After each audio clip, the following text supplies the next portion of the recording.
Liam Palmer. You are a care leadership expert and the author of multiple books on the subject, including So You Want to Become a Care Home Manager and Leadership Secrets for Care Home Managers. Welcome to the Care Home Show.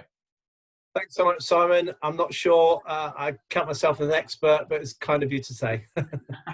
Well, I'd say with 5 books written on the subject, you've certainly got some really useful insights to be able to share. And I know lots of people that say great things about the book. So I'll lean towards being an expert, even if you won't.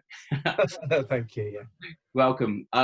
So, I mean, I think it's fair to say that just getting stuck straight into it, I think it's fair to say that leadership or great leadership really will be one of the most defining factors when it comes to how the social care sector performs during the second wave of COVID-19. So I really feel like this is an excellent and very kind of timely opportunity for us to be having this type of a discussion.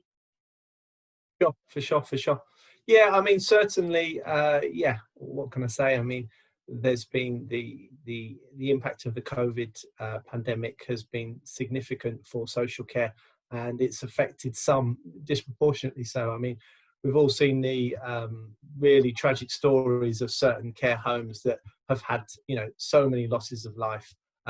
Really difficult. I mean, I did an article near the beginning of the pandemic, so when it came out and became public, sort of March, April time. And it took me 15 hours to get clarity about what to say. I had an NHS director on speed dial. I had a infection control specialist on speed dial. I had a healthcare lawyer, and it took me 15 hours. And then, what did I really say in those 3,000 words? The main thing was that I was pretty sure that the levels of PPE that were being recommended by the government were not enough for social care residential settings. That was about as much wisdom as I was able to produce. 2 weeks later, they declared that, actually, you should wear a mask. If you worked in residential care, if you were potentially providing personal care to someone with COVID, that they're sort of breathing over you for 20 minutes while you're helping wash them, that's really obvious that you should be wearing a mask. And in fact, when I did a little bit of research about, New York was, disproportionately hit as well. And for the medics and the A&E staff, and paramedics and all that, when they were attending people with COVID, they would go in the full sort of hazmat suit.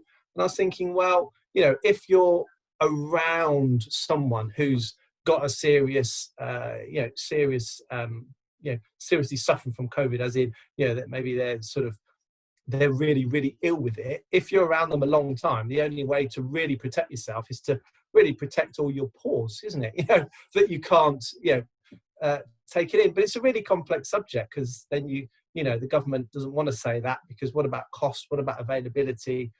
I think it's been really difficult, and certainly now 6-7 months down the line, I think, as has been picked up by the mainstream media, helpfully for the most part, there's all this talk about the emotional deprivation of people living in care homes without seeing their families, and it's problematic. It's difficult. As a registered manager myself, the difficulty is balancing risk of transmission with emotional well-being, which is very real. But it's really difficult, because the first priority is keeping people alive, and that's about the risk of transmission. So it's a complex subject, and no one's got the answer yet. I think it's something that great minds need to sort of grapple with over the coming months. And I guess it's some of the decisions that leaders will have made, and that will be making, that are going to focus on keeping people alive, keeping people safe, keeping their well-being looked after. And that's just a people thing, of course. That's for everyone, not just people living in care, in a care environment, whatever that might look like. So before we get stuck into the into leadership and into the books themselves, I'd like to hear a little bit more about your background and really how you've ended up being in a position where you can share so much insight on leadership. Well, thank you again, Simon. Very generous. Yeah, I mean, I moved into healthcare when I was 40. I'm 48 now, and I did a mixture of customer service management, operations management, and the key sort of interest that sort of sparked with me was firstly about the importance of the customer in terms of what the customer wants should drive what the provider should do. So I kind of started with that. So that was interesting. I was also with a business for a long time, about 13 years, but they went from a sort of traditional business to they use this sort of lean world-class methodology, which is just taking that kind of what does the customer want and then mapping everything back to what the customer wants. So I'm kind of quite interested in looking at things from that perspective.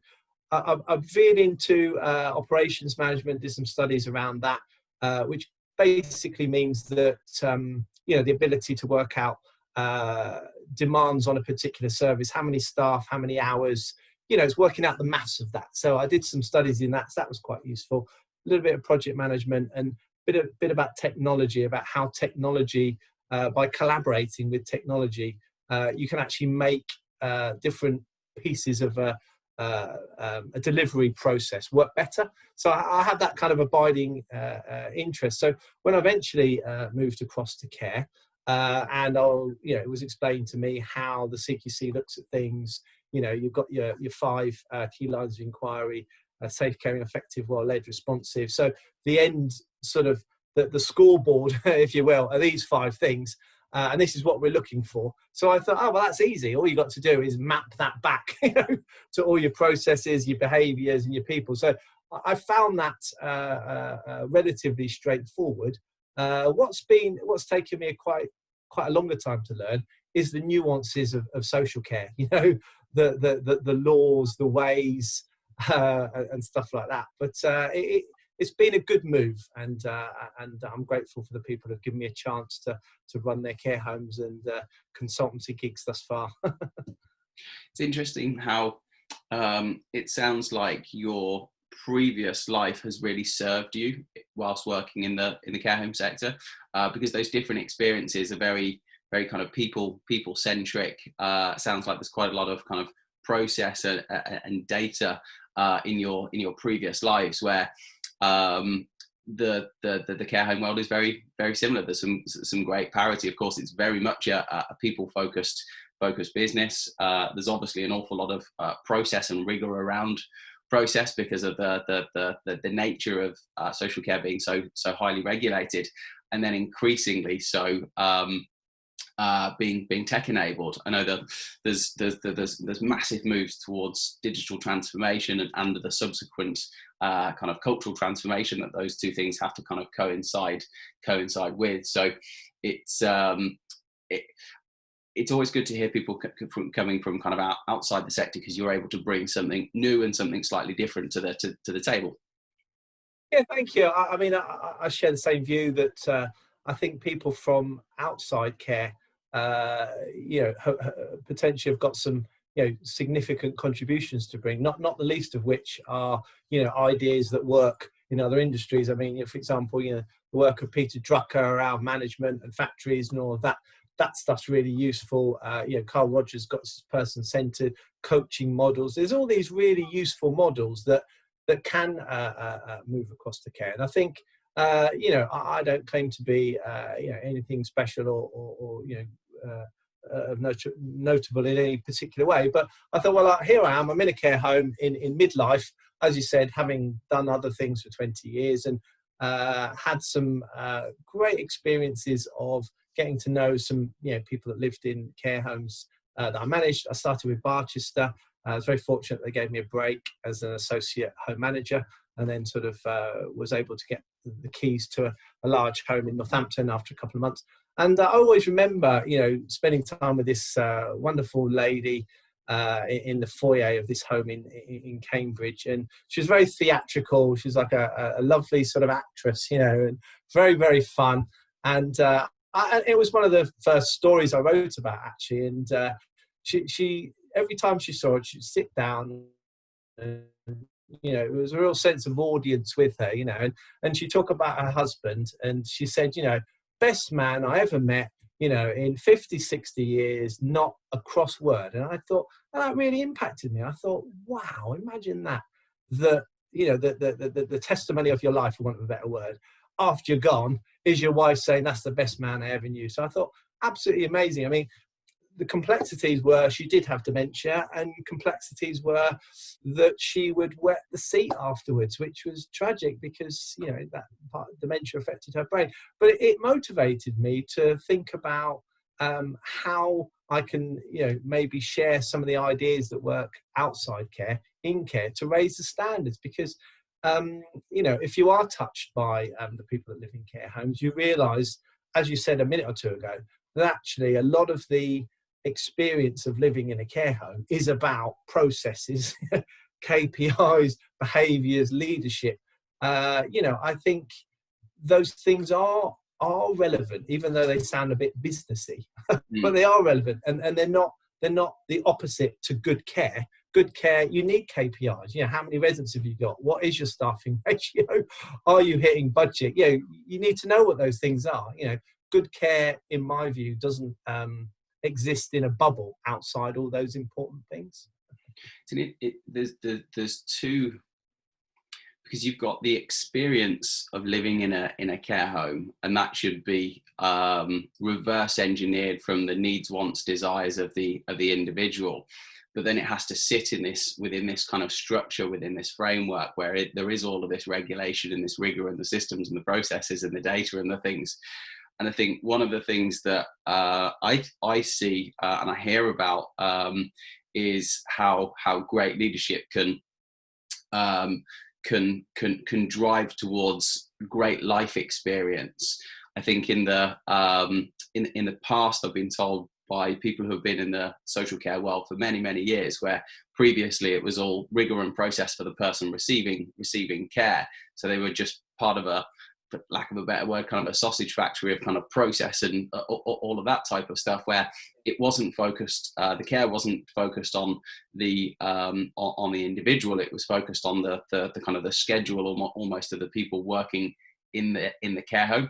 And I know one would like to think that that's kind of part of the distant past. I'm sure maybe there is some still kind of old school mindset that's maybe still around, but I'd say that I'd hazard a guess that it's great leadership that has people in leadership positions who are recognised, right, we're dealing with people here. It's their experience of their life, and often in a care home, of course.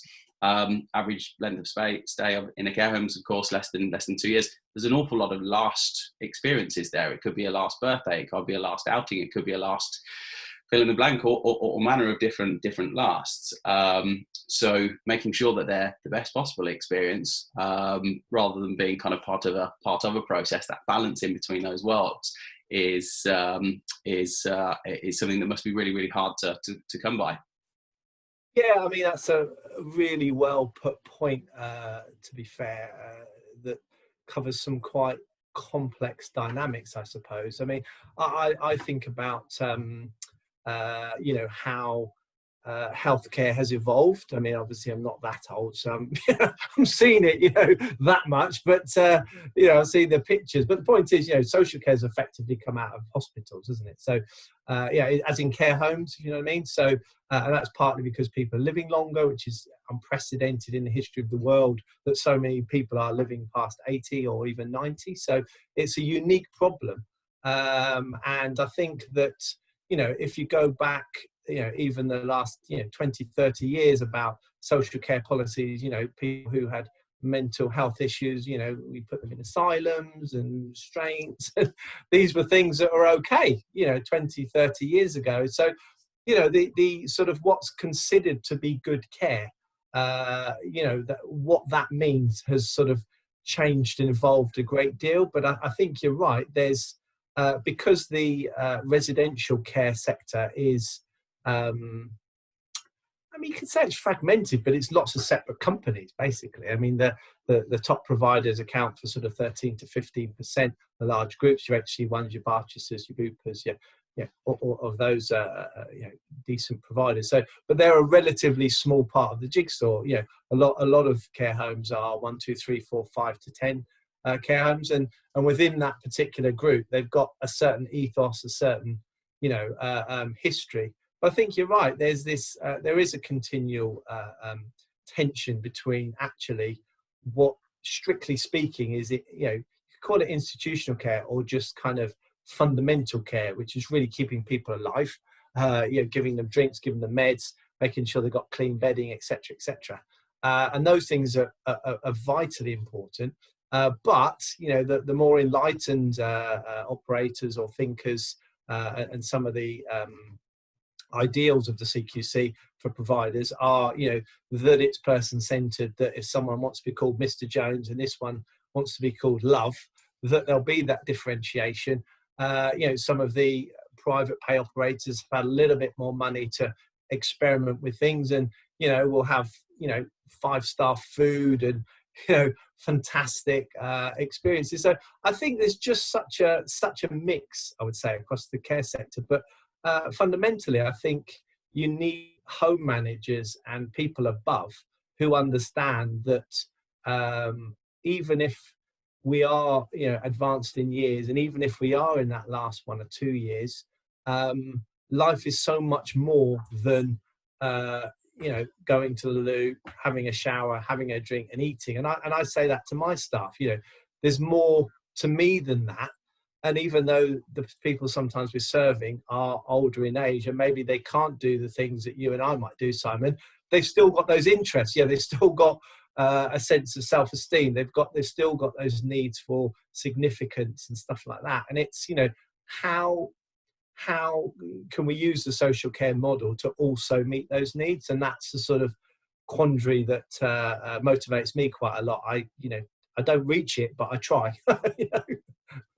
I think that's one of the key things, though, isn't it? Of being kind of a driven individual. There's all sorts of things out there that are kind of almost the unachievable goal a lot of the time, or at least unachievable to do it all of the time. But I think if people are striving, if they're in an environment where they're set up for success, and I imagine this is probably something that you'll spend a lot of time on personally in your role as a care home manager, but to be able to create an environment for other people to succeed, so that kind of almost really simplistically almost comes down to like Maslow's hierarchy, to being able to make sure that you've created that space for your team, and so that they recognise that they're there to create that space for the people living in the service. Yeah, exactly right, Simon. I mean, that's exactly what I'm trying to do in the service I'm running in the West Midlands. It's exactly that, to set the team up for success. An environment that's beautiful, that's welcoming. HR processes that are supportive and encouraging, sound leadership, a good sense of communication, develop problem-solving skills, set some effective management structure below the home manager, so that people can, manage their part. That's exactly what I'm trying to do, and I'm a great believer in it. It's kind of, as you said, it's almost that here's the tools, here's the training, here's everything you need. Now it's kind of over to you in some way. That's exactly what I'm trying to do, because it does work, in other sectors, doesn't it? If you get some of that stuff right, it does work. I've got to prove it where I am, but I've proved it most places so far. But it's a work in progress. What I find interesting and quite inspiring as well, because it's not easy to write a book. The fact that you've gone to the effort to be able to try and share some of those accumulated experiences. Now, I mean, I've got a few friends who have written books, and one thing that I'm frequently told is the fact that it's one of the most difficult things that they've ever done. So, really, I guess, what inspired you to want to put pen to paper 5 times to share your knowledge? Because that's it's an awful lot of work. It's true. Yeah, it's true. Thank you. Yeah. I mean, I started writing in 2014 on the basis of kind of applying those models and ideas from other sectors, and I was kind of fresh, seeing the social care models and residential care, I suppose, with relatively fresh eyes, I suppose, and just trying to sort of pick up on, well, actually, wouldn't it be helpful if people knew about this? Staff empowerment is a model that's been around for 50 years, yet it's not that deeply embedded in industry, let alone care. And so I thought, well, it'd be useful to share those things. But truth be told, I did one article. I think it was let me just find it for you 1 second. Forgive me. Yeah, that's right. It was Care Home Manager, Best Job in the World. And it was a little bit tongue in cheek because I'd been in the industry for a year or two, and most people I met were like, oh, I wouldn't want your job. Oh God, So I was kind of like, what's the big deal? This is good. I mean, a little bit more of a veteran of care homes. I kind of know what they meant now in terms of the tough parts are really tough. They're really, really difficult, but the good parts are really, really pleasant and sort of wonderful. So I did that. I shared that, and I was trying to get across that I was trying to create a kind of positive voice for care home management. Yeah, or not to create it, trying to put a positive spin on care home management. Yeah, that's what I was trying to do. And oddly enough, I published it on LinkedIn. It's 6 years ago now. And it was oddly enough quite well received. And I'm a bit, dyslexic, and some things I found very hard. And so I spent half my adult life just reading books, trying to understand things. So I wasn't naturally a writer by any stretch of the imagination. I wouldn't consider myself to be that now. But I was greatly encouraged that to get some good feedback. And I wrote 3 or 4. And full of self-doubt and the usual, as you are. And my mum actually was really, really. She was an artist, and she was really, really supportive. She was like, "Wow, your writing's really good," and she was sharing it around. And then about a year or so after the first article, she had an accident and passed, which was just wow, just one of those things. But I kept writing to turn it into a book just to honour my mum, because she sort of believed in me, and she thought there was value in it. So that was my motivation. But I think as I've continued with that, and I dedicated the first book to her, out of respect. But I think what I thought writing a book would be like, as to what it actually was, no big surprise, really quite different. So my sort of thoughts were, and people have said it, it's glory, it's honour, you'll be rich, or, you'll be famous, or God knows what, all sorts of ideas. But the reality was, as you sort of alluded to, it was thousands of hours. It was evenings and mornings and 7 days for many years, without pay. The books are so niche, they're not going to make money, but I was okay with that. So it was, but I think, once I got to about 20 to 30 articles, I was fairly confident that I wasn't completely off key, because I published one by one on LinkedIn, and then I got the feedback. But to be honest with you, articles 10 to about 25, as soon as I pressed publish, I was terrified. I was terrified of, people were just going to say, Liam, you're just talking rubbish, or, who are you? Who are you to have a view about anything, quite honestly? But a couple of years in, I thought, well, I'm not anyone in particular, but the feedback I've had has said that some of the points that I'm sharing are universally understood points in social care. So I'm kind of happy enough with that, I suppose. It's an interesting one. So I guess I could be described as an avid content creator, what with the podcast, and then I'm very very active on LinkedIn as well. You do experience doubt. You do experience haters even. I've had people kind of message me and say, "Oh, Simon, you create too much content," and I've come to realise that that's far more a reflection of probably their own fear and self-doubt than kind of whether I was doing anything particularly wrong or not. But yeah, it's an interesting experience, and we're all human at the end of the day. I think whenever you do anything that's kind of new and a little bit different, whether that be kind of real innovation or whether you're just doing something new for yourself, you have to start somewhere. You don't. Nobody starts a master. And I know that I started badly when I did my first episode of the podcast. Not many people know this, actually. This might be a spoiler alert, but no, basically, share on.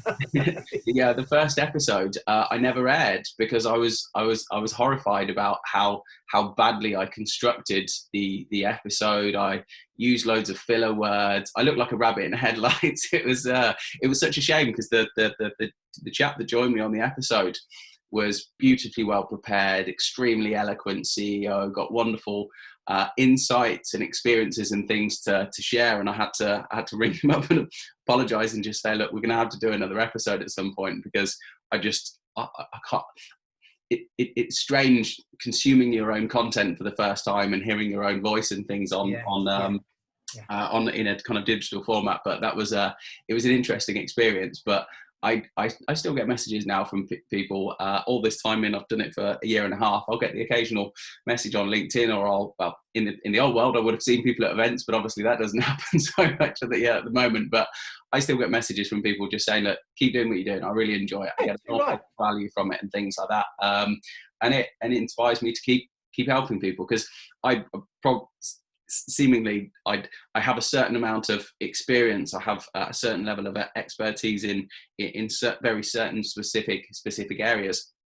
I don't class myself as a social care expert by any stretch of the imagination, but what I've tried to do is to try and, partially by educating myself, but then also by getting other people from all sorts of walks of life within the world, just to sit and have conversations about things that hopefully it's useful and valuable to have the person on the show, but then also to share that content with other people. Because if you sit and listen to an episode, it might be 45 minutes long, maybe an hour long, if there are a couple of things in there that you can take away and that you can use and that are valuable, those could be the things that make all the difference, and that's the way that I look at things. If I can kind of sit with somebody and have a conversation where it's gonna inspire somebody, it's gonna create a certain amount of energy, there's gonna be something that they can use practically, then that makes me very, very happy. The prospect that people are going to be in that set of circumstances because of something that I created. So I can imagine that you're probably in much the same way, where your mum gave you that early bit of fuel, but when you get that kind of positive feedback from, I can imagine you must have had a lot of people kind of just saying, you know what, I read that, whichever book it may have been, and just say, yeah, that was that piece of information. This is the particular set of circumstances where it really, really, really helped me. And then all of those hours, all of the pain and the stress, that's the payoff for making it happen there. So, some interesting shared experiences there, I'd say. So, I know one of the people that was positive about your work was that when you met with Andreas, the previous chief inspector for the CQC, and that she was very supportive of your writing. So I can imagine that was probably a really big moment for you. So tell me about the conversation, how it came about, and the type of things that you had an opportunity to discuss. Yeah, thank you. It's generous of you to ask. Thank you. So I'd finished these 16 articles to put into the first book, which is that white one there, and I was like, right, okay, so that's done, but I'm an unknown, no one knows me, and that's not so important. But as you've sort of touched on, when you are putting energy into creating content which you're hoping will help someone, then the next thing is how do we help people to know the content's there, because that's a second significant task, isn't it? One is to create it, and one is to let people know it's there. So I thought, well, there's limited benefit in keep producing content if no one knows it exists, because you pour your love and your effort and your energy into it. So I thought, the easiest way, I was very naive and didn't really understand almost anything. So I thought, well, in theory, talk to CQC, that'll help. They're the sort of the biggest stakeholder, I suppose. It took me a year to get a meeting with the CQC. Went to Buckingham Gate Road, or whatever it was, Palace Gate Road, something like that, some big place right in the centre of London. went to meet Andrew Sutcliffe, and I was completely terrified. I don't know why. I was thinking she was a god or something, sort of bow down or anything. But yeah, she was, wonderfully, wonderfully humane and welcoming. What was really interesting was when I went into the offices, they had all these sort of banners and displays, and it was all about leadership and well led. It was literally all over the offices of the CQC. I was like, wow, that's really interesting, because that's kind of the findings of my book. And I had my sort of elevator pitch of, all right, why are you here, Liam? And I explained that in essence, whilst compliance is extremely important, and we all understand those things, effective leadership is what makes the pieces stick. That's the main thing, the main kind of missing ingredient in a way. So you can do audit, you're blue in the face, but it's leadership that makes things stick. And she said from her 23,000 inspections, they found that services that were well led and effective, 2 of those 5 key lines of inquiry, if you get that bit right, basically the others follow suit. So she was saying that's a good message, because my writing is about, or at least the writing of the first book or 2 is about how to apply leadership principles to social care. So in other words, if you develop those, then you'll get the compliance. So I didn't focus on how to get the compliance. It's like, well, why don't we teach people how to lead? And then if you add that to compliance knowledge and you meet somewhere in the middle. So that was really interesting, because that was the findings of her inspections was kind of the same as my sort of modest offering. But having said that, I learned that pre-social care, because it's kind of self-evident, isn't it? When you work for great leaders, they get great results and people stay and they feel part of a vision and a strategy, versus managers that don't have that. They're all about control and me and all that stuff. And most of us have worked for, both, and certainly the former anyway. So yeah, it was really wonderful. She was very generous. She invited me to events around the Houses of Lords and stuff like that, and I met some inspirational people. And so what I did from that meeting was to create the second one, because it was called Leadership Secrets, about how to get well led and effective. So I tried to focus it on the key lines of inquiry, although I did it loosely, because it's like, if you absorb these values and if you approach your management role as a strategist, and you're there to inspire and develop your people and the residents at the heart of it, then there's a strong likelihood you'll run a great service. So I was trying to use stories to teach people about how to lead, basically. But I'm not sure everyone got it. I'm not sure everyone got it, but it doesn't matter. It was my little contribution. Take it or leave it. Do you know what I found really interesting about that particular story that you've just shared? So I have just trying to think. At the end of 2019, I basically had a hypothesis, if you like, and it was basically everything that you've just said there. So my hypothesis was that if a care home was well led, that it had a greater chance of achieving success across the other 4 domains. Sorry, Yeah. And it was just something that kind of popped into my head, just as being something. Oh well, that makes sense. Yeah, and as somebody that's really interested in leadership and in culture, it was just something that kind of I'd almost planted a seed in my own mind to think, oh, this is something that's worth almost kind of thinking about and talking to people about, and just getting their kind of sense of things, and just really feeling out the contours of what other people's perceptions were on that kind of relatively simple thought. And most people kind of, similarly to yourself, you think to yourself, well, yeah, that makes sense. It's not rocket science as such. But I had a conversation with a friend called Mark Wolford. So he's the founder and CEO at Trusted Care. So that's one of the leading care seeker platforms. And their platform is very, very data driven. I'm not a particularly data driven. I have to try really, really hard at that type of stuff. Big spreadsheets scare me, if I'm completely honest. But bless him, Mark is a very data driven person. He's just got that kind of naturally in his character. And I shared with him my thought, my suggestion, if you like. And he said, you know, it'd be really interesting to see actually. So how does that actually fare up? How does that actually fare up from a data perspective? So he kind of developed my idea and said, okay, so if a care home is either good or outstanding in well led, what's the chances that they're going to be good or outstanding across the board? And I mean, would you like to hazard a guess at what the number was? Pretty high, I would have thought. Yeah. I haven't got the data in front of me. This is obviously this is kind of 8, 9, maybe 10 months ago now. This discussion kind of arose. I think it was like 98.1%. Sure. Yeah. Okay. Just really, really reinforce that simple concept. And there's more to the data, and maybe that's a conversation in itself for another day that we should have. But it just really proved to me that it is absolutely right. Our kind of anecdotal natural feeling that, yeah, with great leadership achieves great success.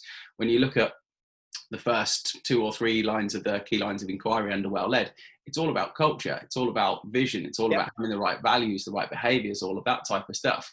And that it just feeds into everything, because if you've got a clear vision and aspiration for what you're trying to achieve, if you've got the right values and people are turning up to work on a day-by-day basis with the right kind of mindset and the right kind of motivators and things of course will always be that bit better than they would be otherwise, because you've got this cohesive team kind of working together to achieve a common goal. Everything else can be achieved within that, with the underpinnings of culture. So this is why I find what you do interesting and both inspirational, because your effectively culture is created by the leaders within the business, and that doesn't necessarily mean the CEO or the director or whomever it might be. You can be a leader in your own right in whatever capacity you sit, but it's about having, again, that cohesive approach to how are you going to create those life experiences for your residents? How can you work together to make sure that they're the best that they can be, whilst dealing with the other end of the spectrum with all the process and the regulation side of things as well at the same time? Yeah, completely. I mean, and I know you're an avid consumer of decent management development materials and personal development materials, as we are in this sort of area. And I haven't read all his work, but obviously picked up some of those videos. I think that gentleman, Simon, is it Simon Sinek, I think? And it's talking about, there we go. there you go. Start with why. And I think it's a recommendation for people. If for those listening to the podcast as well, I've just lifted up my one of my favourite books, which is called Start With Why by a gentleman called Simon Sinek, and it's really around both on a personal through a personal perspective, and then also in a professional capacity, finding your purpose, because your purpose, your why, your intent, whatever you'd like to call it, that's going to inform your vision, and then how you show up in the world around kind of your values and stuff as well, which is it's really key. And that's, I've got lots of copies of that because I like to give it to people as well. See, yeah, you really are, yeah. And I didn't see that before. Note to whoever's listening, that wasn't a setup. No, that definitely wasn't a setup. I'll back it up on that one. But yeah, it just shows that I think there's probably some. It's worthwhile reading for people. Obviously, we have a shared interest in this particular subject. So the fact that both of us are enthusiastic about that particular book, I think that certainly says something. Whatever that. It says something, doesn't it? Yeah, because I think within the essence of trying to get your service right. So we've got a regulator, you've got the key lines of inquiry to try and ensure that you're running a compliant 365 days, which is the important thing. You've got your audits, but then I think, it's all a little bit lifeless. There's an element of yes or no and tick box, and if you didn't do it, you blooming better do it next time. But that's not the same as feeling inspired and enthused, and you might be a housekeeper, but I'm part of providing a brilliant quality of life for valuing people in their last 1 or 2 years. And I think that's where that sort of thinking comes in. And I think sometimes that inspiration can come from organizations. I mean, you've got some, there's lots of good ones out there, but Barchester runs things well, Majestic Air runs things well. They have an actual culture, don't they, in their organization, which is perpetuated through lots of things they do. So sometimes you get a culture from the organization which can kind of seep down, and then the manager can play their part to reinforce it. You call Mark Sunrise, Gracewell, all sorts of ones that do a great job. And then I guess, for example, in the sort of work I'm doing, working for a small independent, I've got to come up with the the why. I've got to come up with a narrative, and reinforce it. But yeah, it's kind of moving away from, I suppose, a task orientation to a kind of meaning interpretation, isn't it? And that's there's a lot of value in that, and it's not particularly well understood how important that part is. And I guess that's why you and I are interested in it, and trying to bang the drum for the importance of leadership, right? Without a shadow of a doubt. And I may or may not have kind of shared this concept, if you like, on the podcast before, so this might be a new one, and it's kind of something that I'm developing, and it's relatively simple, but I see a kind of divide in the mindset of different types of leaders, and I'm still not sure whether the wording that I'm using here is kind of perfect, so I'll lay it out as it is at the moment, but just kind of caveat the fact that it probably needs some work. So in my mind, there's a spectrum, and at one end of the spectrum you've got old school care leaders, and at the other end of the spectrum you've got what I call new age care leaders. Now again, I'm not sure whether the language is exactly right, but hopefully you can kind of get a feeling for where I'm at with that. And with your old school care leaders, you've got people who are typically more closed-minded. They'll have a top-down kind of command and control type leadership approach. They're very task orientated when it comes to care, and they're very keen on kind of managing costs. They're probably people that maybe spend a little bit too much time kind of negotiating the cans of baked beans. And that's sure, yeah, totally. Yeah, all heard of. Slightly cheaper gloves, save 2p, 1 pence per glove. It all adds up, my boy. That's it, exactly. So that's kind of the one end of the spectrum, and then in the other end of the spectrum, you've got open-minded. So you've got new age care leaders who are more open-minded. They're people and culture focused. They're very person-centered when it comes to the provision that they're looking to try and create. And they're focused on creating value rather than just managing cost, if you like. Of course, everyone has to manage cost. It's just part of running a business. Yeah.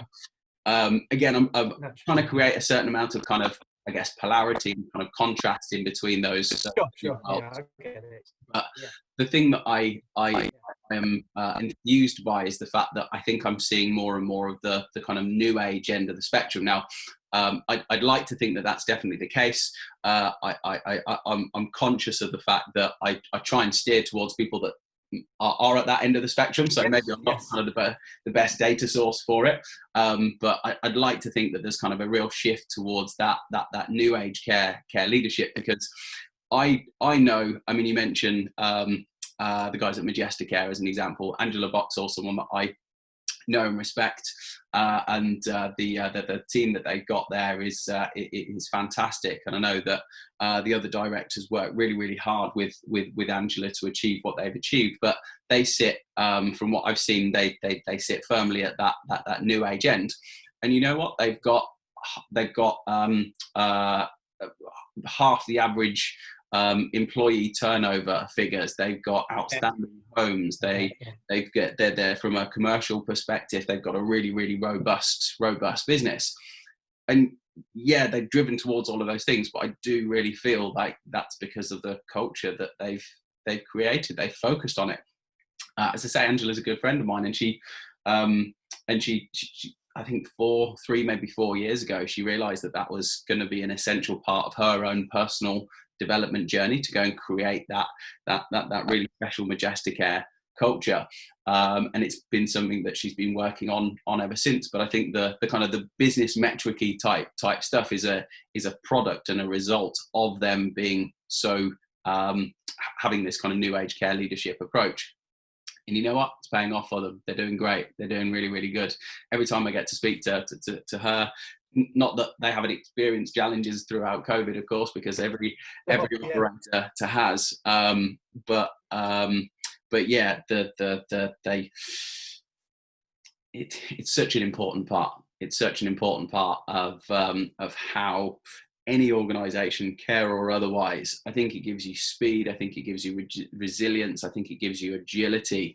And when you get presented with difficult stuff, which COVID's just about as challenging as it could be in the social care world, having those building blocks there, I think have endless value. So yeah, kind of went off on a little bit of a rant there, but it's my soapbox subject, so I do tend to. So you're entitled to it. Absolutely right. Yeah, I mean, only to sort of, I suppose, yeah, wrap that up a little bit with you. I suppose, yeah, 2 points.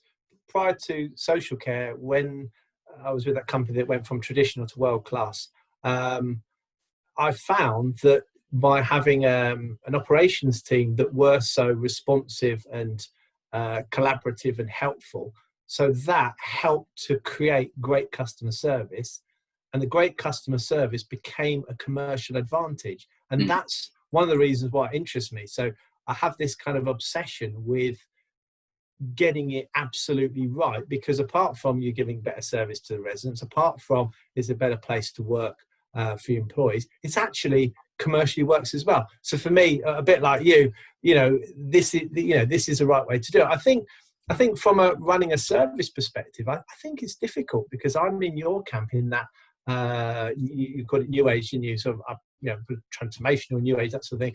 I'm in that camp myself, as it were, in terms of believing and having lots of evidence that those approaches work. But I think it's difficult when some of the dominant stakeholders that will have a bearing on how you run the service and the business are not. So I'll give you an example. I was supporting a service as a regional manager in the last year, and I was helping the home manager kind of bring some of these new age ideas in terms of proper person-centered focus and coaching staff when they weren't doing it, and talking about the resident experience and looking at the home through the lenses of the resident, and how does it feel for this and how does it feel for that. We did a great deal of work on it, and I was proud of that, because I thought I'm doing something, I'm pushing that agenda, which we all know is a positive for the staff and for the residents. But then when there was an inspection, the inspection ignored all of that, or it was like 3 or 4 lines, and then they focused on this one particular risk assessment, and they were claiming it should have been on a separate document, and therefore they graded the service down on RI on 1 or 2 points based on that. And it's like, well, first of all, if this rating is supposed to represent, is this a safe place to put someone? If you talk to a family of someone putting their loved one in a care home, they wouldn't care, which floor it was on. All that matters is that there's been rigor and that things are done properly. And it was absolutely clear from all the professionals involved that the paperwork was sound. It was sound and it was safe. So I thought, well, that's a little bit, it's a little bit dispiriting, isn't it? Because we're putting all this energy into creating a better service, but then this particular inspector was just obsessed with her sense of paperwork, which didn't really have a bearing. But I think my reaction to that is simply there'll be people like that, like the police, 99.x% of them are really decent. You'll get a small proportion of people who are unreasonable and unhelpful. So my proportion is not, my perspective is not to give up on those values, but accept that not everyone will embrace them and not always the stakeholders will support it. But it's a difficult one, isn't it? Yeah, definitely. There's my favorite podcast is with a guy called Joe Rogan. It's like the world's biggest podcast. Oh yeah. Who I watch avidly, and he has this saying: if there's 100 people in the room, what's the chances that one of them won't be a pain in the ass? And the chances are basically zero. And there's probably a few people in that 100 room. So you're never going to agree with everyone. You're never going to it's a fair point. eyesight. So that kind of shared view, if you like. So it's more a case of trying to learn from the people that maybe don't have shared views from you and have kind of open-mindedness towards it, but then also to surround yourself with people who do have that shared worldview and things like that, so you can go and achieve what you want to together. So it's fit, isn't it? Yeah, absolutely. Yeah, definitely. Your latest book, So You Want to Be a CQC Registered Care Home Manager, which has been described as a gritty and practical book focused on things like CQC notifications, safeguarding, infection control, all of that type of stuff. How did this book come about, and what were you hoping that the reader will get from it? Yeah, thank you for asking, Simon. Yeah, I mean, it came about from two things, actually.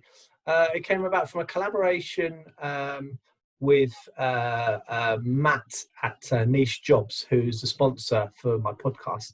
I just, introduced what he does on the podcast, and I've done a few bits of writing for him, and so I think I've done the first and second book, and I was like, well, okay, what I need to do is find a way to put the message out there, right? So I said, what about, sharing these articles or whatever? And we had some quite interesting conversations, and he was like, yeah, that sounds really good, but what about, something completely different? I was like, oh my God, I can't write anymore. Can't you just use what I've got, for God's sake? Oh, Liam, calm down. Shh. Okay, it's okay. So we had a few, and Matt is an absolutely lovely chap, extremely smart, really, really good guy. And so we went back a few times, and we were kind of quite a long way apart, but it's almost like, but we were trying to get together. Do you know what I mean? Sometimes it takes a little while. So we had a few conversations, and eventually, he came up, well, what about questions about this and this? And I'm like, well, it's a bit tactical. It's a bit grainy and gritty, isn't it? I'd rather write about something that's inspiring or something a bit, abstract, because that's what I'd enjoy. But he was kind of persevering with, I think what would be helpful is this, and when I reflected on a couple of critics of my work, and the majority were positive, but I think it's human nature that you remember those one or two that are like, this is rubbish, sign so and so, So, but I thought, actually,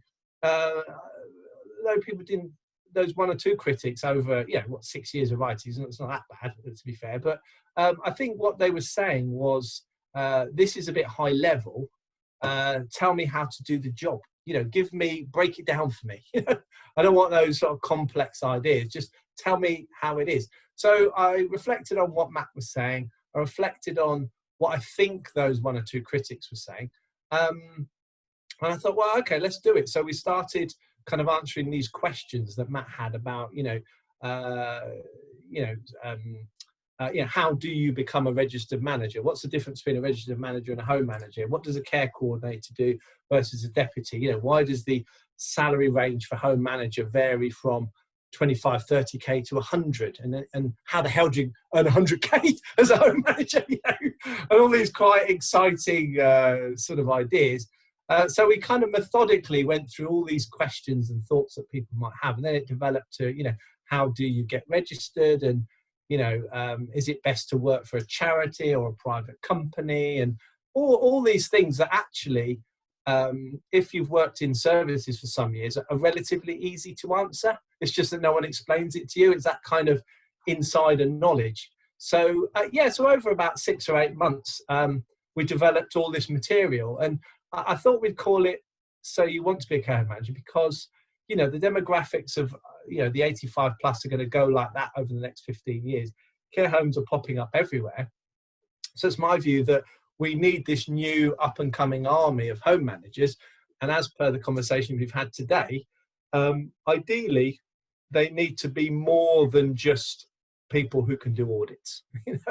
In order for people to get good care, we could do with them having some leadership skills. So the book was for people to help explain this sort of mystical world of how to become a care home manager. And the idea, and I've got a professional editor on this one, as per my dyslexia, and the idea being that if people like it, I'll get some extra contributions and maybe reprint it every year or so.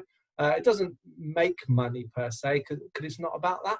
It's about trying to help get consistent quality, in the industry in a very small way. And where can people buy the book if they're interested? Yeah, it's on Amazon. Yeah, published it a couple of weeks ago, so it's out there. It's only in hard copy, but I figured, it's only a relatively small book, about 100 pages, because we didn't think that, you don't want to read 200 or 300 pages on this stuff, but about 80 to 100 is probably okay. Well, I think within 80 to 100 pages, you're going to have an awful lot of insight and things that will inspire that next generation of care home manager. So yeah, Liam Palmer, we have covered some extremely valuable ground, and I'm sure the audience will enjoy the episode very much. So thank you so much for your time.